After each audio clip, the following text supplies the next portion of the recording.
Сүүлийн үеийн мэдээ үзээлэн л та бэлгийн хүчирхээлтэй холбоотой. Би аль нэг талд бол ороогүй шүү. Хоёр талын өнцгөөс нь л ярьж байна. Шууд товчхон бөгөөд тодорхой.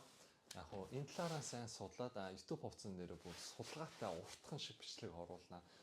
Би өөрөө рил дээрээ бол ингэж хэлмээр үнэхээр насанд хүрсэн хүн, насанд хүрээгүй хүнтэй унтцсан тохиолдолд энэ бол насанд хүрсэн хүнийх нь л буруу шүү дээ. Өөр ямар ч арга байхгүй. Энэ бол бас зөксгөө зүйл. Хоёрт нь гэх юм бол бас энэ яриан яг үнэн үү баримттай үгүй би бол мэдэхгүй шүү. За энэ ярианууд нь хоёрт нь гэх юм бол үнэхээр бага насанд хүрээгүй хүн те өөрхийн ичимдэг эрхтнийхаа зургаа өөрний залуу руу явуулаад таксидж очоод тэгээд бас тийм хийж яах гэж бас гэр бүлийн хүмүүжлэлтэй холбоотой. Энэ дээр бол бас эцэг эхчүүд бас хүүхдүүдээ сайн анхаарах хэрэгтэй байна. 10 жилдээ би бол тийм мэдгч байсан. Яг мэдгэл байсан л та. Гэхдээ би бол занд нь л төгсөж байсан. Хүүхэд насаа хүүхчиг л өнгөрөөсөн. Гуравт нь гэх юм бол ингээл намран за ийм л зөвхт өвлөн төөгөө хаврын одоо хиний сенсац дэгдэх бол хиний бүкс бөөрийн сенсац дэгдэх болоо.